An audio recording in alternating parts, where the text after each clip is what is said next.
Le Bénin, en Afrique de l'Ouest, venait de célébrer le 1er août dernier le 64e anniversaire de son indépendance.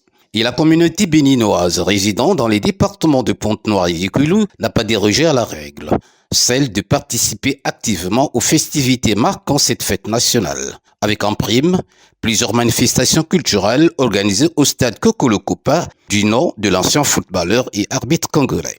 Dans l'entretemps, Madame l'administrateur maire de l'arrondissement de Mvumvu, lauréate Liliane Beribini, invitée à ce rendez-vous, a saisi l'opportunité de développer un thème révélateur, celui axé sur les violences faites aux femmes.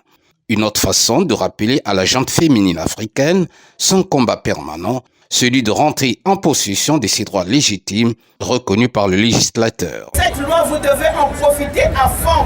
Vous devez en parler dans les communautés de telle manière qu'en se disant j'ai pris le Congo comme pays d'accueil, mais dans ce pays-là qui est mon deuxième pays, il y a telle loi qui me protège par rapport à telle chose et telle chose. Vous devez la vulgariser et nous aurons le devoir de vous donner, vous président, vous viendrez au bureau, on vous donnera des prospectus de la loi Ouébara pour que vous puissiez donner à la population béninoise et que vous puissiez aussi faire des séminaires avec pour que les femmes comprennent.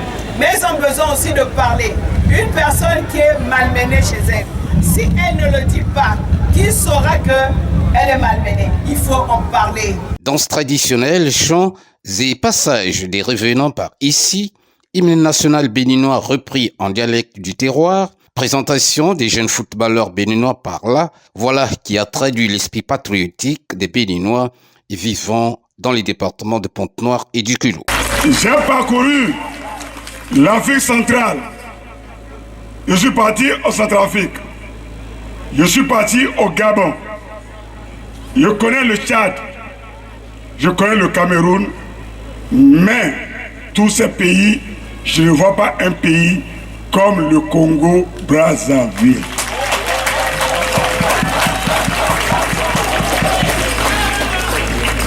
Ce pays, le Congo, dont nous faisons allusion, qui donne la valeur à toutes les personnes religieuses. Moi qui suis devant vous, malgré que je suis béninois, je suis plus congolais que béninois. L'an 64 de l'indépendance du Bénin a bien vécu hors des frontières. Et cette initiative prise par la communauté béninoise prouve à suffisance que le Congo devient leur pays d'adoption et hospitalier.